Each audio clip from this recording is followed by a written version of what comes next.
우리 주님의 은총과 평화가 여러분과 함께 하시기를 간절히 축복합니다. 우리는 때때로 우리에겐 위선과 거짓의 옷을 벗어버리고 진실함을 받아들일 수 있는 용기가 필요함을 느낍니다. 내가 아무리 아니야 라고 말한다고 해서 진실이 거짓이 되지는 않습니다. 내가 손으로 진실을 가린다고 해서 진실은 가려질 수 있는 것이 아닙니다.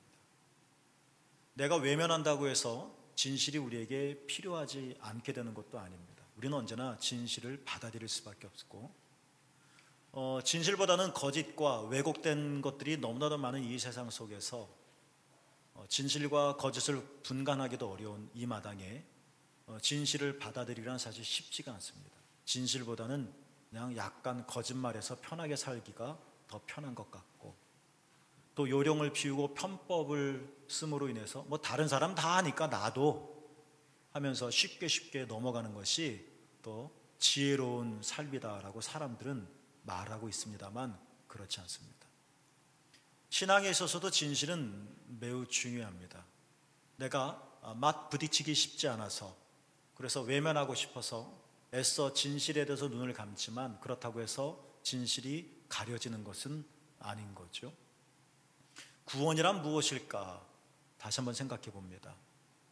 죽어서 천국 가는 단순히 그런 문제라고 한다면 여러분, 너무 단순하게 표현하는 것이지만 그러면 일찍 죽는 게 낫지 않겠습니까?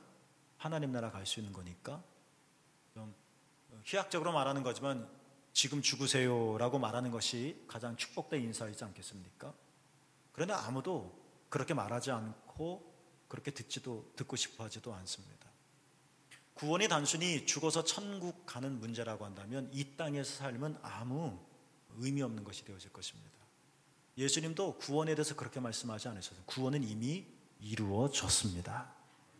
그러니까 구원은 우리가 영원한 하나님 나라에 가기 이전부터 구원의 삶을 사는 것입니다. 하나님 나라는 그렇습니다. 구원이란 무엇일까? 이 신비로운 단어를 성경에서는 너무나도 깊고 신비로워서 여러 가지 은유와 상징으로 표현을 합니다. 그 중에 하나가 구원을 이렇게 말하기도 하죠. 샬롬이라고 말합니다. 우리 인사 자주 하죠. 평화입니다. 그러나 평화는, 샬롬은 단순히 군사적인 대치, 전쟁, 이것이 없는 상태만을 의미하는 것은 아닙니다. 이것은 하나님께서 창조하신 그 위치에 제각기 있는 상태, 이것을 샬롬이라고 말을 합니다. 관절이 어긋나면 아픕니다. 어긋났기 때문에, 제자리가 아니기 때문에. 그러나 어긋난 관절이라도 제자리를 잡으면 통증이 사라집니다. 제자리를 잡았기 때문에 샬롬입니다. 그것도 구원입니다. 그래서 예수님은 병자를 고치실 때 내가 구원받았다라고도 말씀을 하십니다. 우리는 이렇게 내 육체뿐만 아니라 내 삶, 내 관계, 내 직장, 내 가정, 심지어 내 교회에서도 우리는 샬롬, 정말 갈등이 없고 분열이 없고 정말 평화로운 삶을 살기를 원하는데, 누구나 다 그렇게 원하는데 실제로 우리의 삶은 그렇지 못한 것을 봅니다. 나는 나와 끊임없이 씨름을 합니다. 내가 도대체 왜 그럴까? 싫습니다. 우리는 교회에서는 이런 거 없겠지 싶겠지만 교회에서도 다툼이 일어나고 내가 그 당사자가 되기도 합니다. 교회는 다 사랑하겠지, 근데 내가 미움을 받기도 합니다. 그러면 속이 터집니다. 직장도 마찬가지고 사회도 마찬가지입니다. 이렇게 샬롬을 원하는데 왜 우리는 샬롬을 얻지 못하는 것일까? 그러면서 우리는 그 이유를 자꾸 외부에서만 찾으려고 합니다. 그래서 내가 이것들을 갖추면 내 삶에 평화가 있을까? 내가 이것을 먹으면 내 삶이 건강해질 수 있을까? 물론 그 내 평화가 깨지는 이유가 외부에도 있겠습니다만 정말 그런 것이기만 할까요? 구원은 어떻게 가능한 걸까요? 샬롬은 어떻게 얻을 수 있는 걸까요? 샬롬이 왜 깨진 걸까요? 중간에 막힌다음이라는 겁니다. 오늘 그것을 크게 두 가지로 여러분과 하나님께서 우리에게 선물로 주신 구원, 예수 그리스도를 믿는 우리 모두에게 주신 이 놀라운 하늘의 샬롬, 이것이 왜 깨지는지, 우리가 이것을 어떻게 다시 회복할 수 있는지, 단순히 천당 가는 문제만 아니라 이 땅에 살면서 우리가 마땅히 누려야 될 성령 안에서 의와 평강과 희락이 왜 깨지는지 우리가 이 두 가지를 좀 살펴보고 이 삶을 좀 해결해 보려고 합니다. 구원이란 뭘까? 첫 번째로 믿음으로 얻게 되는 구원은 첫 번째로 죄로부터의 구원이라는 겁니다. 안타깝게도 현대인들은 죄라고 한 단어를 그다지 좋아하지 않습니다. 내가 죄인이야? 기분 나빠합니다. 마음 상해합니다. 강달상에서 당신 죄인입니다, 회개하십시오라고 하면 굉장히 불편해합니다. 죄는 분명한 현실이지만 숨기고 싶어하는 낯선 단어와 같은 것 같습니다. 그래서 사람들은 죄를 얘기하지 않습니다. 왜? 불편해하니까 말이죠. 하나님께서 우리를 구원하실 분을 이 땅에 보내주시면서 그 이름을 예수라고 해라 라고 말씀하셨습니다. 이름에는 의미가 있죠. 예수라고 하는 뜻은 어떤 거냐면 마태복음 1장 21절에 보면 자기 백성을 그들의 죄에서 구원할 자라는 것입니다.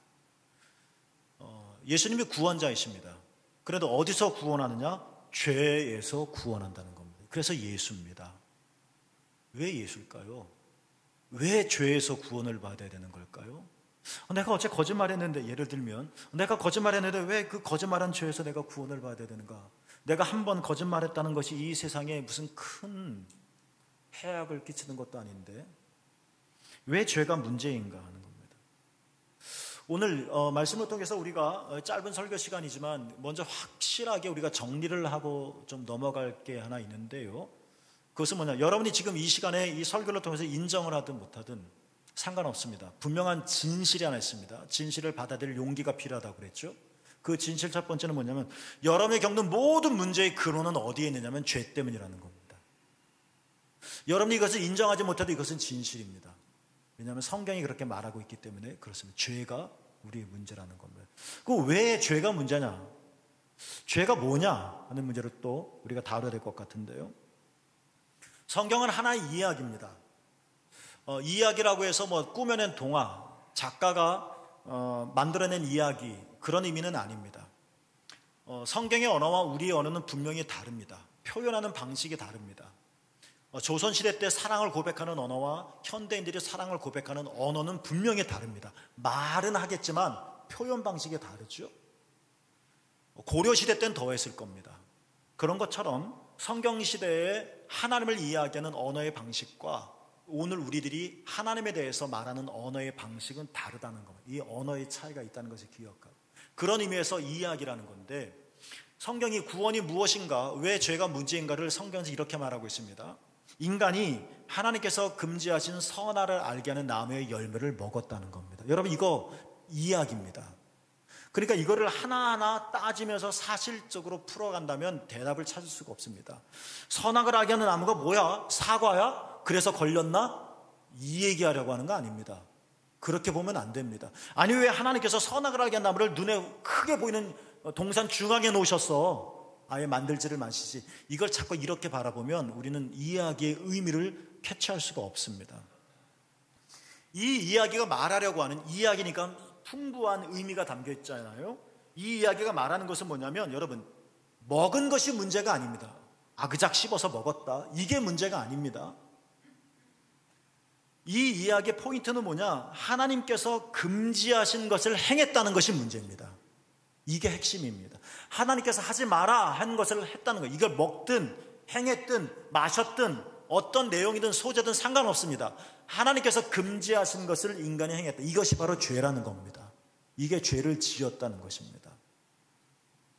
그리고 이 이야기에서 우리가 또 하나 밝혀야 될 것은 뭐냐면, 선악을 알게 한 나무 열매를 먹은 이 하나의 행위가 문제가 아닙니다. 이것을 다루고 있는 것이 아닙니다.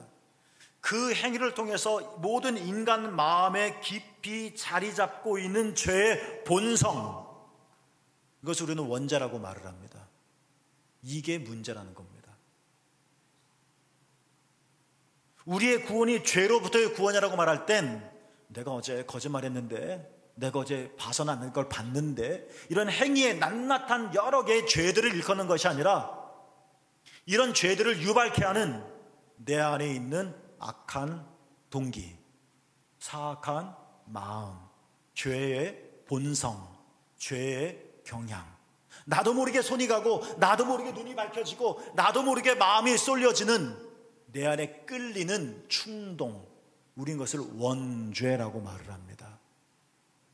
어떤 사람은 소를 훔쳤습니다. 어떤 사람은 바늘을 훔쳤다고 합시다. 법의 처벌이 분명히 다를 겁니다. 훔친 내용물이 다르니까. 그러나 다 똑같이 도둑질입니다. 그렇죠? 어떤 사람은 못된 짓을 했습니다. 그러나 어떤 사람은 못된 짓을 해야지 하고 생각을 했습니다. 누구는 행했고 누구는 마음만 먹었습니다. 그러나 성경은 다 죄인이다라고 말합니다.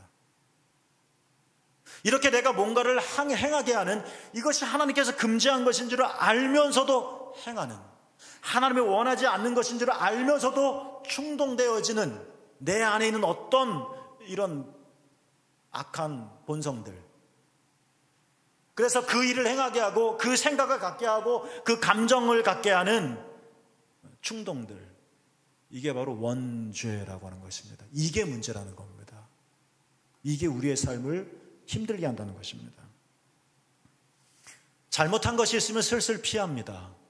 내가 누구에게 큰 실수를 범했습니다. 근데 그 사람이 걸어옵니다. 나는 피해갑니다. 눈을 바로 못 뜹니다. 잘못한 게 있으니까. 마찬가지로 내가 하나님 안에 하나님 앞에서 뭔가 잘못한 게 있고 내 마음이 이렇다는 것을, 내 본성이 내가 왜 자꾸 이러지? 하나님을 향하여 이런 마음을 가지고 있다면 우리는 하나님을 똑바로 쳐다보지 못할 겁니다. 우리의 습성입니다. 피합니다. 그래서 성경은 이것을 또 이야기로 이렇게 말합니다. 그래서 뭐라고 말합니까? 죄를 지은 인간이 하나님의 낯을 피하여 동산나무 사이에 숨었다라고 말을 합니다. 동화 같은 이야기처럼 들리는지 모르지만 이 이야기가 정말 우리의 내면을 정말 기가 막히게 표현하는 겁니다. 하나님은 사랑으로 다가오시는데 나는 슬금슬금 피합니다. 하나님은 나를 안아주시려고 지금 다가오시는데 나는 그 하나님 무척 부담스럽습니다. 왜요? 내 안에 죄 때문에 그렇다는 겁니다. 내 안에 하나님이 말씀하신 것에 반대하고 하나님이 금지한 것을 행하게 하려고 하는 내 안에 어떤 시커먼 죄의 본성들이 있다는 것을 내가 알고 있기 때문에 내가 하나님 앞에 그렇게 떳떳하게 못 나가는 겁니다. 이것을 훨씬 이전에 바울이 로마서 3장 10절에 이렇게 표현했습니다. 뭐라고 말했죠? 의인은 없나니 어떻다? 하나도 없다. 깨닫는 자도 없고 하나님을 찾는 자도 없다. 바울 시대의 언어적인 표현입니다. 그래서 하나님을 깨닫는 자도 없고 하나님을 찾는 자도 없어서 그 결과가 어떻다는 겁니까? 로마서 3장 10절 이하에 보면 계속된 표준세번역의 번역은 이렇게 되어 있죠. 그래서 모두가 곁길로 빠져서 쓸모가 없게 되었다. 선한 일을 하는 사람이 없다. 입술에는 독사의 독이 있다.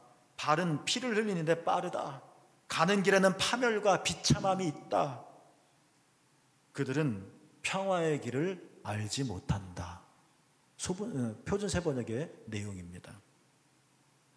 이런 일들을 누가 이런 걸 원하겠습니까? 그런데도 평화의 길을 알지 못하고 파멸과 비참함의 길을 떠나지 못하는 이유, 이것을 성서학자들은 총체적으로 뭐라 하냐면 악과 고난이라고 말을 합니다. 나는 정말 악이 피해갔으면 좋겠는데, 나는 고난을 벗어났으면 좋겠는데 이 악과 고난을 왜 우리는 피할 수 없는 걸까? 우크라이나 전쟁이 여러분과 무슨 상관이 있겠습니까? 그들이 무슨 죄를 지었겠습니까? 그런데 이 전쟁을 피할 수가 없습니다. 그 선량한 백성들은. 여러분이 코로나를 유포했습니까? 여러분이 경제를 좌지우지합니까? 근데 왜 우리는 이 어려움 속에 허덕여야 되는 겁니까? 이 세상에 분명히 있는 거대 악이 있습니다. 내 내면에 불긋불긋 막 불쑥불쑥 튀어나오는 악이 있습니다. 충동이 있습니다. 때려주고 싶고 욕하고 싶고 분노하고 싶고 발로 차버리고 싶은 내 악이 있습니다.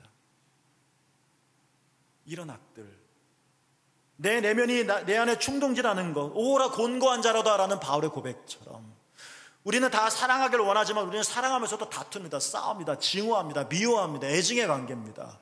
왜 우리는 사랑하면서 아파하는 걸까요? 우리는 분명히 직장생활하면서 돈을 법니다. 얼마나 유익합니까? 직장생활 안 하면 우리는 못 삽니다. 그런데 우리는 직장을 고통스럽게 여깁니다. 그럴 수밖에 없습니다. 자식을 낳을 땐 정말 환하게 웃습니다. 근데 그 다음부터 자식을 키우면서 우리는 신음합니다. 악을 피할 수가 없습니다. 고통을 비껴갈 수가 없습니다. 이 고통을, 이 아픔을 우리는 왜 느끼느냐라는 겁니다. 화성은 우리와 상관없기 때문에, 내가 살고 있지 않기 때문에 화성의 중력은 나에게는 아무 상관이 없습니다. 그러나 지구는 분명히 내가 발을 딛고 있는 땅이기 때문에 중력을 경험합니다. 악이 분명히 있어도 나와 상관없는 일이라면 나는 뭐 괜찮습니다. 그러나 우리는 악을 경험하고 우리는 아픔을 겪고 우리는 고난을 지금 당하고 있습니다. 이런 일들이 나는 원치 않는데 왜 일어나는가라는 겁니다. 바울은 말합니다. 성경은 말합니다. 여러분, 진실을 받아들이십시오. 그 이유가 뭡니까? 죄 때문이라는 겁니다. 죄가 뭡니까? 하나님께서 떠났다라는 겁니다. 하나님을 떠나니까 하나님 앞에 죄가 있으니까 하나님을 바라볼 수 없는 겁니다. 햇빛은 분명히 있는데 해를 바라볼 수 없는 겁니다. 별은 분명히 초롱초롱 빛나는데 별을 바라볼 수 없는 겁니다. 목마른데 물은 분명히 있는데 마실 수가 없는 겁니다. 그래서 나는 갈증을 느낍니다. 해를 바라볼 수 없어서 나는 손을 펼 수가 없습니다. 이게 문제라는 거예요. 이 죄가 문제라는 겁니다. 죄의 본성이 말이죠. 중간에 막힌 담, 14절에 중간에 막힌 담, 그러니까 외부에만 있는 것이 아닙니다. 나라와 나라, 교인과 교인, 이런 외부에만 있는 막힌 담이 아니라 내 안에도 있습니다. 그러니까 내 안에 에서와 야곱이 있습니다. 지난주 설교죠. 중간에 막힌 담은 이렇게 내 안에뿐만 아니라 중간에 막힌 담은 하나님과 우리 사이에도 있다는 겁니다. 차단됐습니다. 막혔습니다. 성령이 불어오지 못합니다. 하늘의 일을 모릅니다. 태양의 빛은 경험하는데 하늘의 빛을 우리는 모릅니다. 중간에 막힌 담이 있어서. 우리는 아프면 의사가 치료해 주는 것은 알지만 중간에 막힌 담이 있어서 하나님께서 신령한 광선을 우리에게 비춰주심으로 치유된다는 것이 뭔지를 우리는 모릅니다. 중간에 막힌 담이 있어서. 이게 더 중요한 문제고 반드시 무너뜨려야 할 중간에 막힌 담이라는 겁니다. 하나님과 우리 사이에 있는 막힌 담, 이것 때문에 우리는 지금 평화롭지 못한 겁니다. 이것 때문에 우리는 모든 악과 고난에서 신음하는 겁니다. 하나님과 멀어졌기 때문에요. 여러분, 그게 무슨 말이냐고요? 진실을 받아들여야 할 용기가 필요합니다.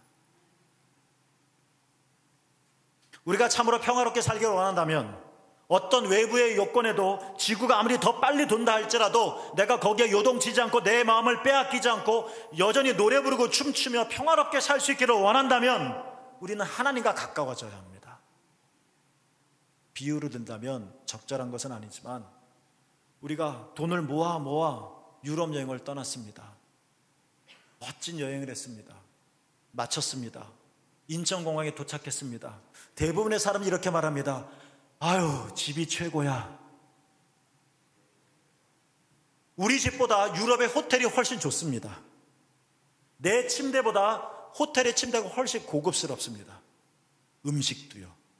그래, 나는 우리 집이 좋다고 말합니다. 왜 그럴까요? 거기서 살았고 거기서 태어났기 때문에 그렇습니다. 우리는 하나님께서 태어났습니다. 그래서 우리는 다시 하나님께로 돌아가기 전까지는 어거스틴이 얘기한 것처럼 우리는 평화로울 수가 없다는 것입니다. 여러분, 진실을 아십시오.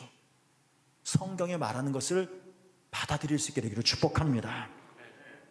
이렇게 우리는 하나님과 가까워져야 합니다.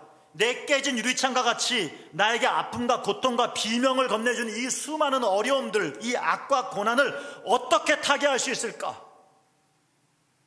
이렇게 하면 될까? 저렇게 하면 될까? 외부에 더듬더듬 찾아대는 것이 오늘 우리들의 인생인데 성경 그렇게 말하고 있지 않습니다. 죄 때문이다. 곧 하나님과 멀어졌기 때문이다.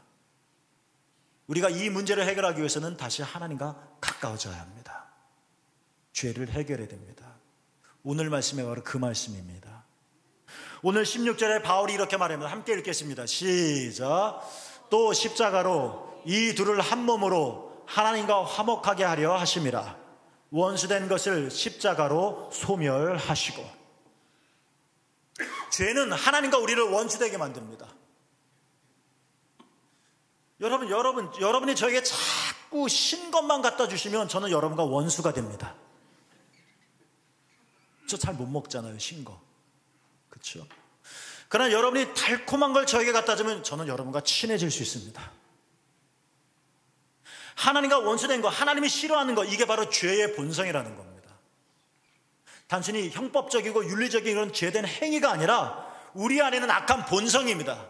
하나님이 안 돼 하는 걸 하는, 하나님이 좋아하는 걸 안 하는, 자꾸 하나님과 대립하려고 하고 하나님과 반대에 서려고 하는 우리 안의 충동, 이거 가지고 우리가 어떻게 하나님께 나아갈 수 있습니까?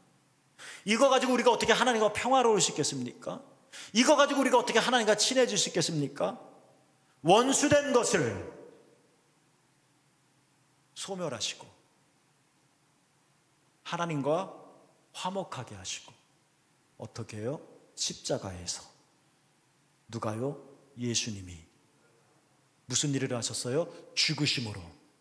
어떤 결과가 나타났어요? 저와 여러분 우리 모든 죄를 깨끗하게 씻으심으로. 여러분, 우리가 예수님을 믿는다는 것은 무엇입니까? 예수님이 내 병을 고쳐, 예수님이 여러분의 병을 고치실 것입니다. 그러나 예수님이 여러분의 병을 고치신다는 그 믿음은 여러분을 구원하는 믿음은 아닙니다.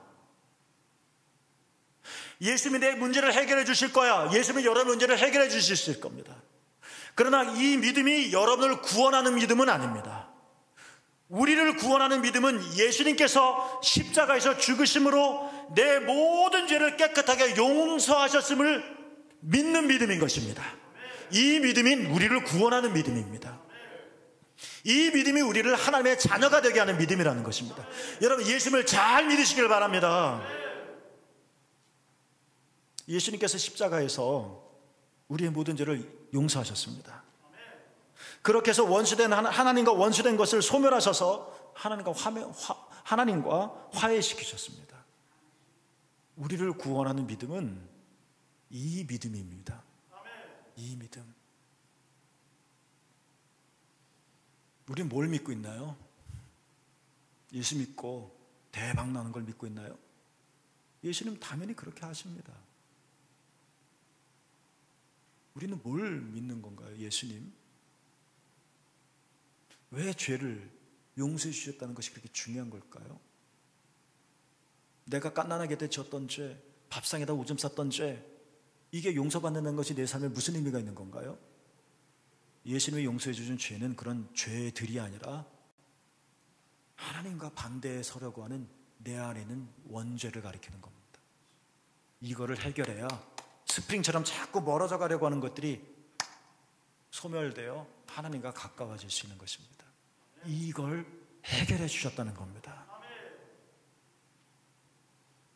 여러분이 이 예수님에 대한 이 믿음을 아직 가지고 있지 못하신다 하더라도, 우리가 믿는 믿음, 우리를 구원하는 믿음, 이런 것임을 여러분이 깨달으시고, 내 삶의 문제가 죄 때문이구나 하는 것을 여러분께서 깨달으시고, 진실 앞에 눈을 뜨셔서, 그리고 예수님이 죄로 인해서 하나님과 원수된 우리를 용서하셨음을 우리가 믿고,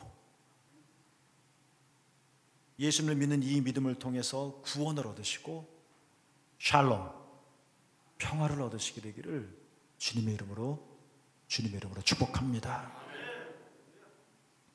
둘째로, 믿음으로 얻게 되는 구원은 두 번째로 죄책감으로부터의 구원입니다. 그러니까 내가 과거에 지었던 죄로 인해 지금 내가 갖고 있는 감정을 말하는 겁니다. 죄의식이라고 말할 수도 있을 겁니다. 신학적으로는 죄책감보다 죄가 더 큰 문제입니다. 그러나 우리가 살면서 우리에게 더 무거운 짐처럼 되어지는 것은 죄가 아니라 죄책감일 겁니다. 이런 겁니다. 우리가 예수님을 믿을 때, 예수님의 십자가를 믿을 때, 여러분, 예수님은 여러분의 모든 죄를 이미 용서하셨습니다.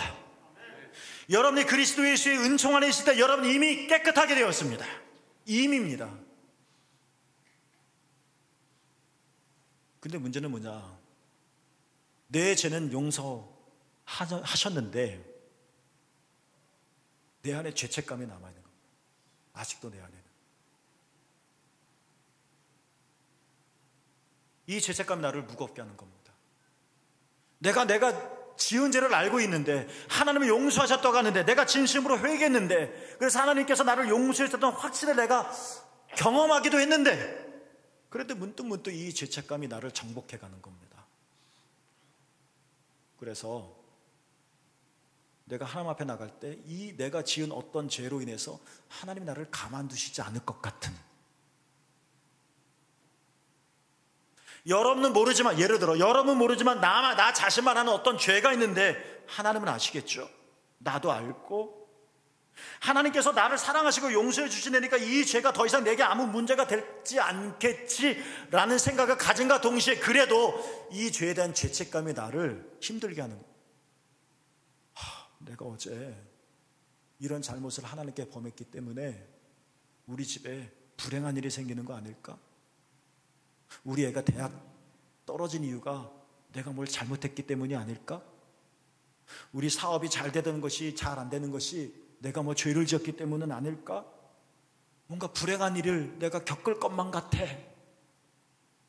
하나님이 정말 내 사업을 멸하고 여러분의 자녀를 대학에서 떨어뜨리는 것이 아니라 이 죄책감이 내 안에 무거운 잔재처럼 남아서 나는 자유롭게 날아야 되는데 나는 날개를 펴지 못하는 겁니다. 이게 더 큰 문제입니다. 여러분은 어떠십니까? 여러분 어떠십니까? 하나님께 내 죄로 인한 하나님의 심판이 내 안에 두려움으로 다가오는 겁니다. 그래서 하나님 앞에 못 나가는 겁니다. 하나님은 사랑으로 다가오시는데 난 자꾸 물러서는 겁니다. 왜요? 그 품에 안고 싶지만 두렵거든요. 그래서 거절합니다.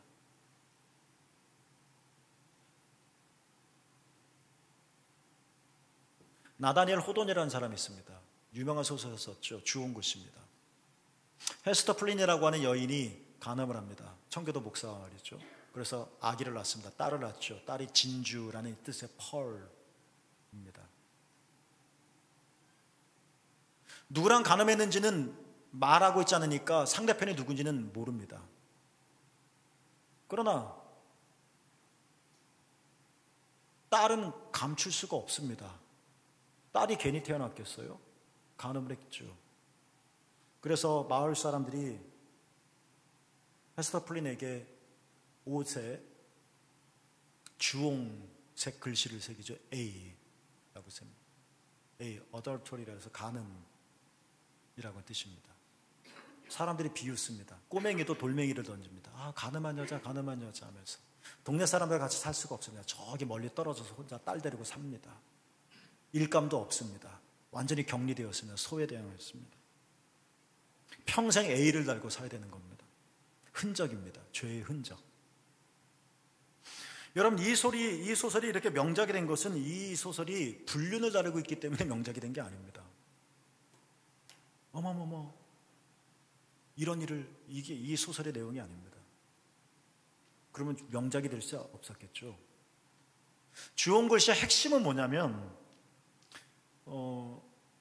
나다니엘 호돈도 마찬가지인데 청교도를 배경으로 하고 있습니다.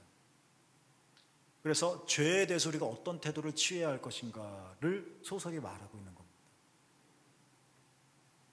헤스터 불륜의 상대인 아더 딤스데일이 있죠. 아주 명석한 신학자이고 존경받는 목사였죠. 청교도 목사. 그런데 이 사람은 이 여인이 말하지 않기 때문에 불륜의 대상자인지 동네 사람들이 아무도 모릅니다. 그냥 여전히 존경합니다. 이 남자의 죄는 드러나지 않았습니다. 그러니까 이 남자는 가슴에 주홍글씨를 달고 살지 않습니다. 그런데 본인은 압니다. 드러나는 A는 없지만 이 가슴팍에 보이지 않는 가슴에 새긴 A가 있습니다. 그는 자기가 지은 죄를 알고 있고 그런데도 이 죄를 고백하지 못합니다. 못하고 있다는 이 양심의 가책을 받습니다. 이 죄에 대한 죄책감에 없이 괴롭습니다. 그래서 몸과 마음이 심한 고통을 느낍니다. 소설을 읽어보면 그래서 이 목사가 자기 심장에 자꾸 손을 대는 장면이 나옵니다. 아픕니다. 심장이 아픕니다. 결국 죽음을 맞이합니다. 나다니엘 호돈이 말하고 있는 이 여자 주인공 헤스터 플린은 다릅니다. 자신의 죄가 드러났습니다. 사람들이 비난을 합니다. 흔적을 지울 수가 없습니다. A를 언제나 달고 다녀야만 합니다. 그러나 그녀는 자신의 죄를 참회합니다. 그래도 지울 수 없는 이 흔적 껴안습니다. 용기를 냅니다. 사랑스러운 삶을 살아갑니다. 사람들은 돌멩이를 던지고 욕설을 해대지만 끊임없이 잘 섬깁니다. 정말 아름다운 삶을 삽니다.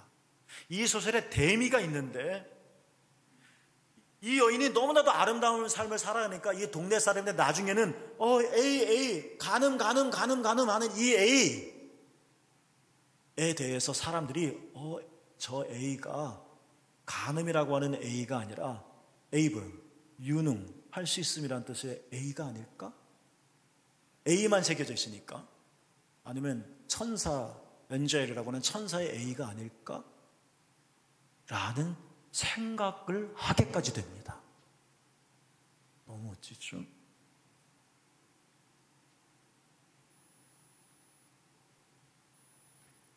아더댐 스테일은 죄책감에 못 이겨서 병들어 죽어가는 반면에 그러나 이 여인은 자신의 죄를 참회하고 그리고 이 죄가 가져온 결과들을 받아들이고 그러나 선하고 용기 있고 사랑스럽고 아름답게 살아가고 더 이상 이 죄에 대해서 자신을 학대하지 않고 그러면서 어덜터리가 유능이 되어지고 천사가 되어지는 겁니다.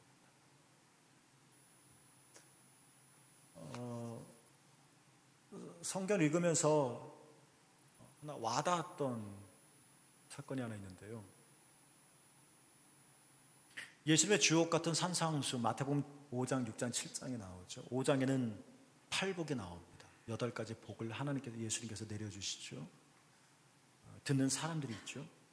이 5장에 나오는데 5장 바로 직전 4장 말미에 그러니까 예수님께서 사람들에게 팔복을 내려주시기 전에 먼저 팔복을 듣게 된 그 사람들의 질병과 아픔을 먼저 고쳐주셨습니다. 이 얘기가 마태복음 4장 23절 24절에 나옵니다. 그러니까 예수님께서 야 팔복이야 받아 하시고 쏙쏙 받아들이는 사람들만 선별해서 고쳐주신 게 아니라 병든 자, 깨진 자, 피 흘리는 자, 아픈 자, 상처 입은 자 다 먼저 받아주시고 너도 팔복, 너도 팔복, 너도 팔복. 똑같은 구도가 마태복음 10장에 예수님께서 12명의 제자를 파송하면서 하나님 나라의 복음을 전하게 하십니다. 바로 직전 파송하시기 전에 먼저 9장 35절, 36절, 37절에 보면 먼저 그러니까 제자들이 전에 하나님 나라를 듣게 될 그 사람들에게 먼저 불쌍히 여기시고 온갖 질병과 온갖 아픔을 고쳐주셨다고 했습니다. 먼저. 여러분, 예수님은 하나님의 나라를 가르치시고 선포하시기 전에 먼저 사람들을 받아주셨습니다. 그들을 축복하셨습니다. 먼저 그들을 사랑하셨습니다. 제가 개인적으로 좋아하는 말씀 히브리서 4장 16절에 이런 말씀이 나옵니다. 우리 함께 큰 목소리 읽겠습니다. 시작. 긍휼하심을 받고 때를 따라 돕는 은혜를 얻기 위하여 은혜의 보좌 앞에 담대히 나아갈 것이니라. 사랑하는 샘물교 여러분, 하나님의 긍휼하심을 받기를 원하십니까? 때를 따라 돕는 은혜를 얻기를 원하십니까? 그러면 여러분 은혜의 보좌 앞에 담대히 나가시기를 축복합니다. 여러분 참으로 예수 그리스도께서 십자가에서 죽으심으로 여러분의 모든 죄를 용서하셨음을 믿으십니까? 그러면 여러분의 죄는 깨끗하게 사함받았습니다. 더 이상 죄책감에 시달릴 필요가 없습니다. 물론 우리는 건전한 죄책감을 가져서 내가 이러면 안 되지, 내가 더 거룩하게 살아야지, 내가 더 사랑스럽게 살아야지 이거는 좋은 일입니다만 지나친 악의적인 죄책감에 짓눌려서 은혜의 보좌 앞에 나가지 못한 일이 없어야 될 거라는 것입니다. 주님이 이미 여러분을 사랑하십니다. 천국을 가르치기 전에 여러분을 사랑하시고 천국을 선포하기 전에 여러분을 긍휼히 여기셨습니다. 먼저 하셨습니다. 담대히 하나님의 은혜의 보좌 앞에 나아가십시오. 하나님이 나를 아닙니다. 이미 용서하셨습니다. 예수님의 십자가 은총 위에서 은혜의 보좌 앞에 담대히 나가신 여러분 모두가 되기를 예수님의 이름으로 축복합니다. 기도하겠습니다. 하나님 아버지, 십자가에서 원수된 것을 소멸하셔서 하나님과 화목하게 하심을 감사드립니다. 죄, 원죄가 사함받았으니 하나님의 자녀가 되었게 해주시고 여전히 우리 안에 남아있는 죄책감으로부터도 자유롭게 하옵시고 독수리가 날개치며 올라감 같게 하여 주시옵소서. 예수님의 이름으로 기도합니다. 아멘.